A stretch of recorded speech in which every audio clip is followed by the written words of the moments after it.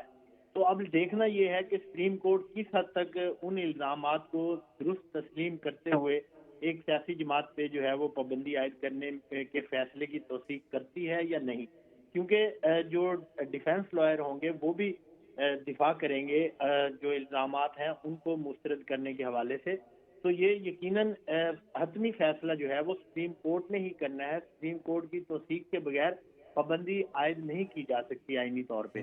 لیکن اگر یہ دیکھا جائے کہ ایک جماعت اسلامی پہ یہ پابندی بھی عائد کی گئی تھی جس میں الزام لگایا گیا تھا کہ فورن فنڈنگ کا الزام ہے ان پہ، تو تحریک انصاف پہ بھی فورن فنڈنگ. لیکن یہاں پہ ارشد چوہدری صاحب بہت سارے سوالات ہیں. 9 مئی کے حوالے سے اگر ہم بات کریں تو اس حوالے سے کوئی ابھی تک کوئی ایسی سزا سامنے نہیں آئی ہے. جو بیرونی پارٹی کی اور غیر قانونی جو فنڈنگ تھی، جو فارن فنڈنگ تھی، وہ بھی آپ کے سامنے کورٹس کے اندر کیا معاملہ سامنے آیا. پھر وہ آرٹیکل 5 جو ہے جس کے تحت جو ہے وہ اسمبلیز جو ہے وہ جو ووٹ آف نو کانفیڈنس تھا اس کو غیر مؤثر کر دیا گیا اور پریزیڈنٹ نے سائن نہیں کیے. بہت سارے معاملات تھے. لیکن کیا آپ کو نہیں لگتا کہ سپریم کورٹ کے اندر یہ معاملہ بھی زیر بحث آئے گا؟ جی بالکل آئے گا، اور سپریم کورٹ کا جو اس وقت جو صورتحال چل رہی ہے آئینی طور پہ مخصوص نشستوں کے حوالے سے آپ نے سپریم کورٹ کا فیصلہ دیکھا تو اس پہ بھی حکومت کو تحفظات ہیں. لیکن اب جو ریفرنس دائر ہونے جا رہا ہے اس میں دیکھنا پڑے گا کہ سپریم کورٹ اس کو قابل سماعت قرار دیتی بھی ہے یا نہیں دیتی. تو حکومت کے لیے یقیناً یہ ایک ٹف ٹاسک ہوگا کہ ان الزامات تو ہیں. دیکھیں 9 مئی کے واقعات تو ہوئے ہیں اور ابھی تک عدالتوں میں گو کے زیر سماعت ہیں، لیکن 102 لوگ جو ہے وہ ان کے گرفتار بھی ہوئے ہیں. خود عمران خان پہ 9 مئی میں ملوث ہونے کے الزامات ہیں، تو دیگر رہنما بھی ان کے ان الزامات کے تحت ابھی تک جیل میں ہیں. کیس گو کے عدالتوں میں چل رہے ہیں. لیکن اگر حکومتی وکلا یہ ثابت کر دیتے ہیں کہ ان میں تحریک انصاف کے کارکن یا تحریک انصاف کے رہنما، جو کہ حکومت کے پاس ثبوت بھی ہیں، کئی عدالتوں میں پیش بھی کیے جا رہے ہیں، تو اس بنیاد پہ اگر یہ ثابت کر دیتے ہیں تو پھر تو آئینی طور پہ اس کی توثیق کرنا سپریم کورٹ کے لیے بھی لازم ہو جائے گا، کیونکہ آئینی طور پہ اگر حکومت جو ہے وہ ثابت کرتی ہے جو الزامات ہیں تو پھر تو ظاہر ہے سپریم کورٹ کو بھی اس پہ جو ہے وہ فیصلہ دینا پڑے گا. اسی طرح جو اچھا ارشد چوہدری صاحب یہ بتائیے گا کہ حکومت کی جانب سے عدالتی فیصلے کے حوالے سے اس کو ری رائٹ کرنے کے حوالے سے باتیں ہو رہی ہیں. الیکشن کمیشن نے 2 دن سر جوڑ کر بیٹھے اور اراکین نے چیف الیکشن کمشنر پر جو بیجا تنقید ہے اسے رد کر دیا، شدید الفاظ میں اس کی مذمت بھی کی. پھر وہ ڈیکلیریشن 3 سے 15 دن کا جو معاملہ ہے، یہ کہاں آپ کو لگتا ہے کہ آ کر کوئی نہ کوئی نتیجہ سامنے آئے گا؟ دیکھیں جو ملک کے سینئر تجزیہ کار ہیں یا دانشور طبقہ ہے، وہ ان کے خیال میں بھی یہی ہے کہ اس کا واحد سلوشن یہ ہے کہ تحریک انصاف سیاسی فریم میں آئے، کہ تحریک انصاف جو ہے وہ دیگر سیاسی جماعتوں کے ساتھ بیٹھ کر اپنے معاملات حل کرنے کو تیار نہیں ہے، جس کی وجہ سے جو مسائل ہیں وہ مسلسل بڑھتے جا رہے ہیں. اور یہ جو ضد ہے، انا ہے، اس کی وجہ سے یہ اصل میں پرابلم کریٹ ہو رہے ہیں. آپ نے دیکھا ہوگا کہ سیاسی جماعتوں کے جو کابرین ہیں یا قائدین ہیں وہ بھی اس حق میں نہیں ہے کہ کسی سیاسی جماعت پہ پابندی عائد کی جائے، لیکن مجبوری یہ ہے کہ تحریک انصاف کسی بھی جمہوری جو پلیٹ فارم ہے یا سیاسی جماعتوں کا کوئی پلیٹ فارم ہے اس پہ نہ بات چیت کرنے کو تیار ہے نہ ہی بیٹھنے کو تیار ہے.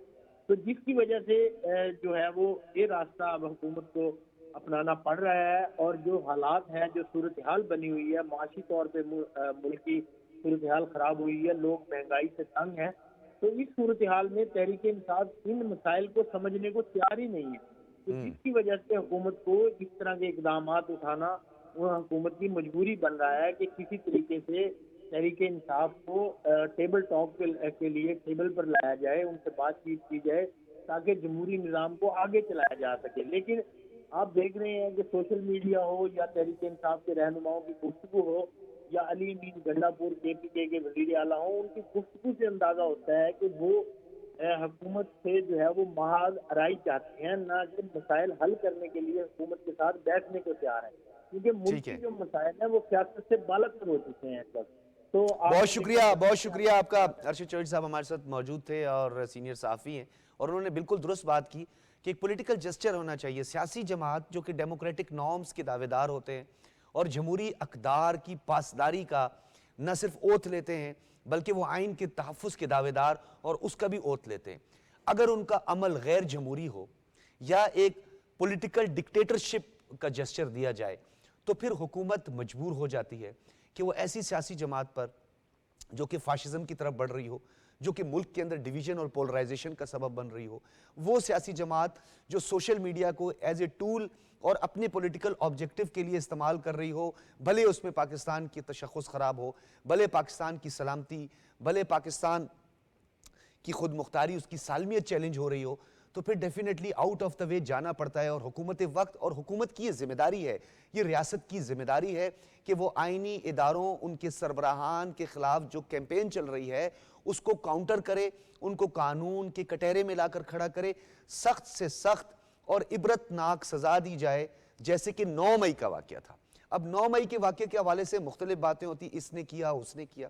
تو میں ایک بات یہاں پہ ضرور عرض کرتا چلوں کہ بہت سارے آپ نے سوشل میڈیا پہ اور ہمارے اس میڈیم پہ بھی اور الیکٹرانک میڈیا پہ بھی آپ نے یہ سنا ہوگا، وہ بار بار کہا جاتا ہے کہ جی ہم نے تو نہیں کیا.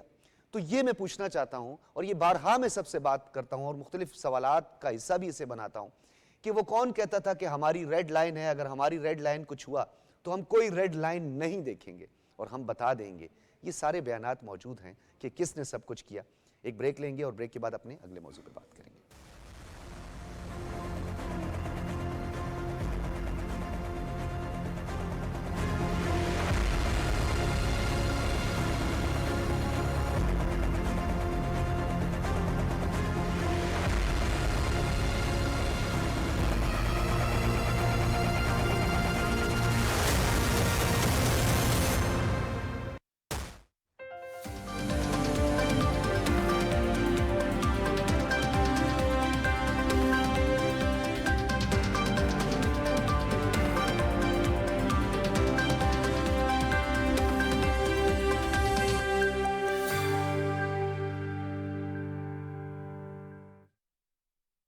مونسون کی آمد ہے. شہریوں سے التماس ہے کہ برسات کا پانی جمع ہونے سے مچھروں کی افزائش کا خطرہ بڑھ جاتا ہے. اپنے گھر میں موجود پرانے ٹائرز، گملوں یا فوارے وغیرہ میں پانی جمع نہ ہونے دیں. بارشوں کے موسم میں گیسٹرو جیسی وبا کے تدارک کے لیے پینے کا پانی ابال کر استعمال کریں اور غیر معیاری خوراک سے اجتناب کریں. مچھروں کی افزائش روکنے کے لیے مچھر مار سپرے لازمی کروائیں یا متعلقہ محکمے کو درخواست کریں. احتیاط پچھتاوے سے بہتر ہے. محتاط رہیں، محفوظ رہیں.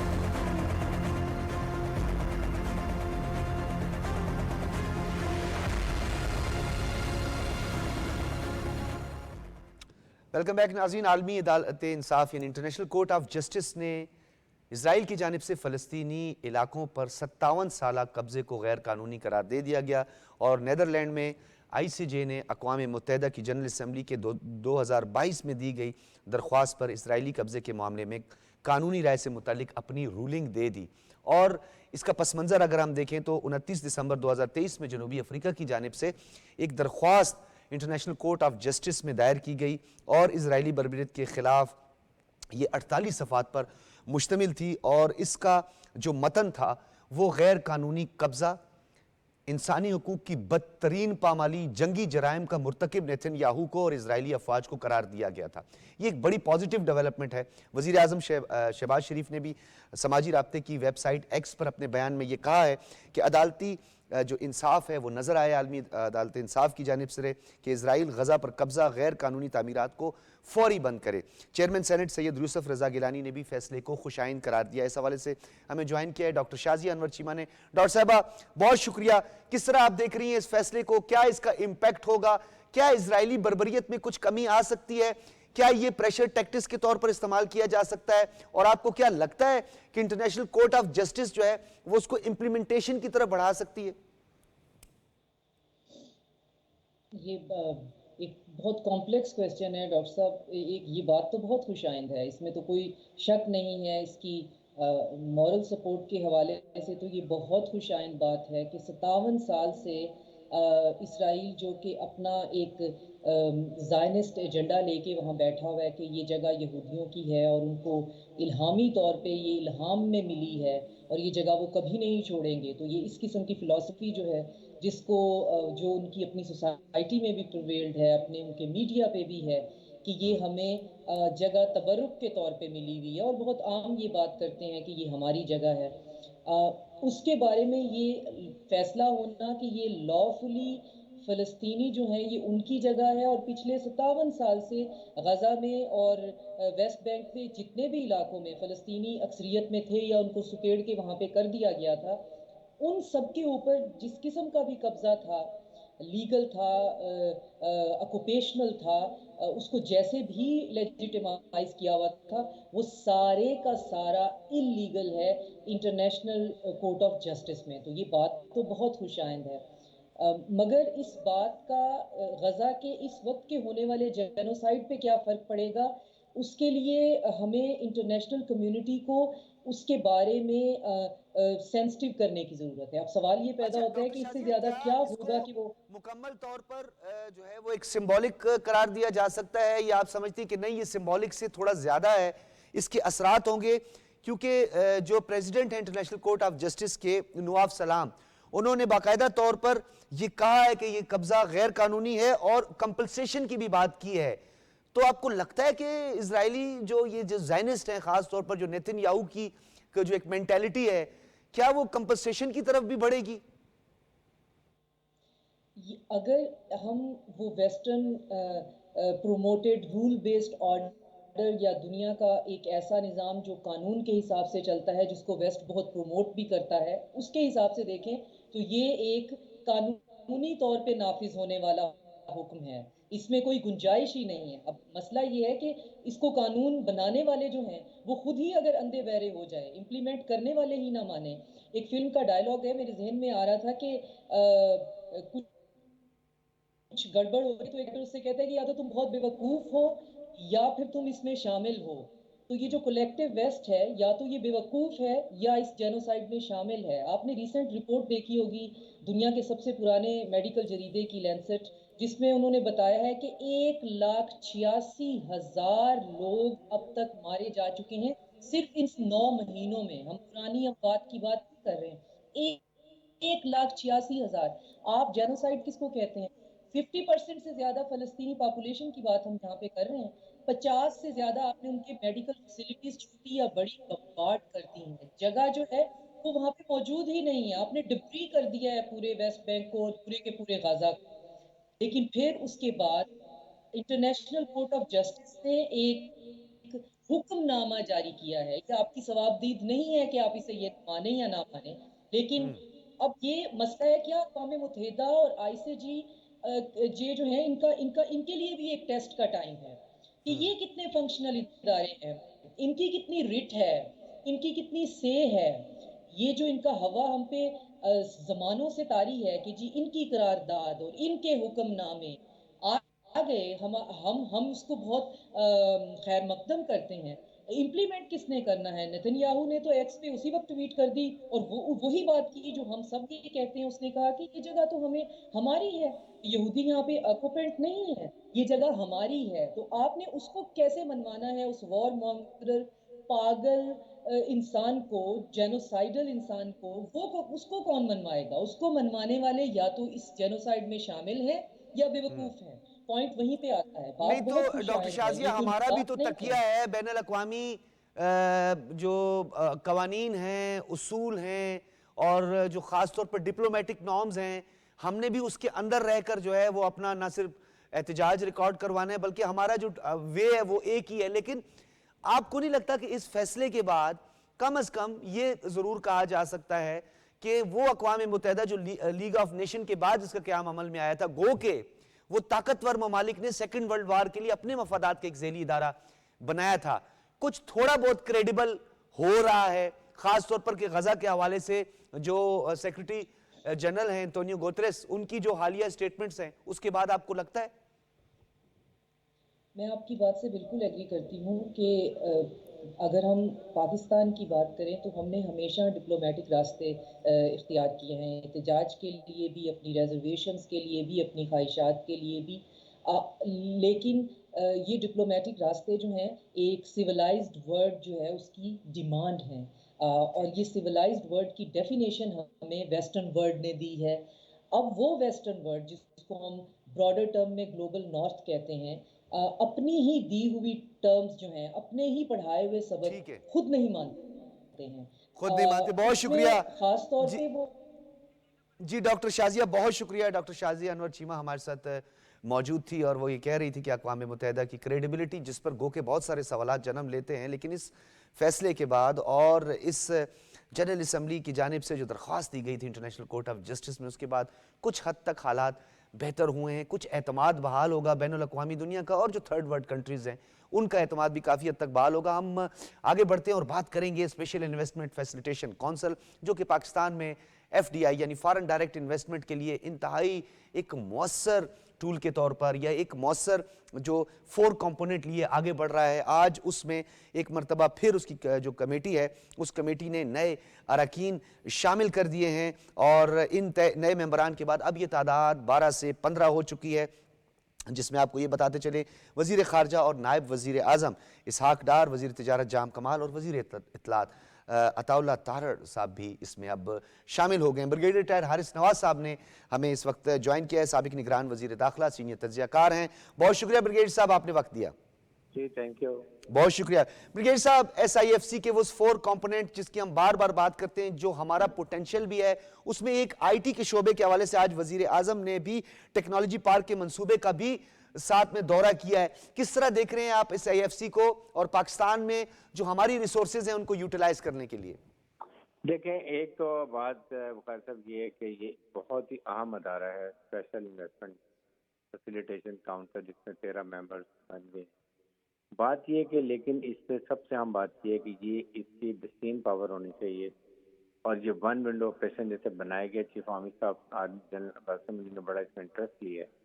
مقصد یہ ہے کہ اس میں جو پوائنٹس رکھے گئے ہیں کہ آپ نے مائنر منرلز ہے, گرین پاکستان ہے, پھر آئی ٹی سیکٹر ہے, مائنر منرل آ گیا, اور اس کے بعد پھر اس میں انرجی کو شامل کر لیے گئے. یہ بہت ہی اہم ہے. پاکستان کی اکانومی میں یہ بہت ہی بڑا سدباب کر سکتے ہیں. اور جس طریقے سے پرابلم یہ کہ اس میں اس کے ساتھ آپ کو ملک میں پولیٹیکل اسٹیبلٹی چاہیے, تاکہ جو انویسٹرز اس کو کانفیڈنس ہونا چاہیے کہ میں جب انویسٹمنٹ لے کر آؤں گا تو یہاں کے فرینڈلی بزنس انوائرمنٹ ہیں جس کی وجہ سے مجھے کو ڈر نہیں, یہ گارنٹی تھی. سیکنڈ, جب وہ ان کے پاس آتا تو پھر ون ونڈو آپریشن تھے. یہ 13 کے 13 اتنے امپاورڈ ہونے چاہیے کہ they don't have to go to the prime minister یا کہیں اور سے, یہاں بیٹھ کے یہ فائنل کریں اور ڈیسیژن لیں امیڈیٹلی, اور ان کو انٹرنل پراپر طریقے سے کریں. ایک دفعہ آئیں تو ان کو اتنا کمفرٹ ہو کہ وہ کہیں جی دیکھیں اب نو چل رہے ہیں اپنی. ٹھیک ہے. اچھا بریگیڈیئر صاحب, میں یہاں پہ ٹیکنالوجی پارک کی تعمیر کے حوالے سے وزیر اعظم کا جو آج دورہ تھا, اس میں انہوں نے اسے ملکی آئی ٹی برآمدات میں سالانہ $70 ملین کا اضافہ قرار دیا, کہ اس میں $70 ملین کا اضافہ ہوگا. ٹیکنالوجی پارک کی تعمیر سے 10,000 لوگوں کو جاب اپرچونٹیز بھی ملیں گی. اس انیشیٹو کو کس طرح دیکھتے ہیں آپ؟ دیکھیں, یہ ایک بہت ہی ضروری انیشیٹو تھا, اور اس میں آئی ٹی جو ہے گورنمنٹ کی وہ بہت ہی اچھا کام کر رہے ہیں، اس لیے کہ سب سے زیادہ پوٹینشیل آئی ٹی سیکٹر کے اندر ہے. آپ کے 10 اسٹوڈنٹ نکلیں گے، آپ سوچیں آپ کو کیا چاہیے، ایک روم، ایک بچہ اور بچی، لیپ ٹاپ اینڈ دیٹس اور دنیا کا کاروبار کر سکتے ہیں. جو رپورٹڈلی پاکستان میں 5 سال میں $100 بلین کی آپ تجارت کر سکتے ہیں، ارننگ کر سکتے ہیں، اگر پراپر طریقے سے جس کا گورنمنٹ نے شروع کیا ہے وہ کرے. آئی تھنک جو ان کے ساتھ ہماری کمیونٹی میں لیڈی ہے، شی ڈوئنگ این ایکسیلنٹ نام، میں ان کا نام بول رہا ہوں، تو وہ اتنا اچھا کام کر. آئی ایم سو ہیپی کہ پاکستان میں اتنے ایکسپرٹ موجود ہیں، پھر گورنمنٹ اس میں انٹرسٹ لے رہی ہے. یہ پاکستان کی اکانومی میں گیم چینجر ہوگا انشاءاللہ. اچھا، یہ پاکستان کی اکانومی کے لیے گیم چینجر ہوگا. بہت شکریہ آپ کا بریگیڈیئر ریٹائرڈ حارث نواز صاحب، سابق نگران وزیر داخلہ، ہمارے ساتھ موجود تھے. ناظرین، SIFC جو کہ پاکستان کے لیے گریٹ انیشیٹو ہے، پاکستان کے بچوں کا مستقبل بدل سکتا ہے، سنوار سکتا ہے. اب تک ہمارے جو ریسورسز تھے ہم اسے یوٹیلائز نہیں کر پا رہے تھے، بہت سارے سوالات ہوتے تھے، امپلیمنٹیشن نہیں ہوتی تھی، بارڈر مینجمنٹ کے معاملات تھے، اسمگلنگ کے ایشوز تھے، کیونکہ جو سرمایہ کار ہیں ان کی کنسرنز کو سامنے رکھتے ہوئے ون ونڈو آپریشن جو ہے اسے لانچ کیا گیا. سرمایہ کاروں کا اعتماد بحال ہو رہا ہے، ایز آف ڈوئنگ بزنس میں بہتری نظر آ رہی ہے، کاسٹ آف ڈوئنگ بزنس کی طرف جو ہے حکومت توجہ دے رہی ہے. اور SIFC میں اب جو 3 نئے ممبران اور اس کی تشکیل 9 ہوئی ہے، اس سے بھی کافی حد تک اعتماد بحال ہوگا. اجازت دیجیے، اللہ حافظ.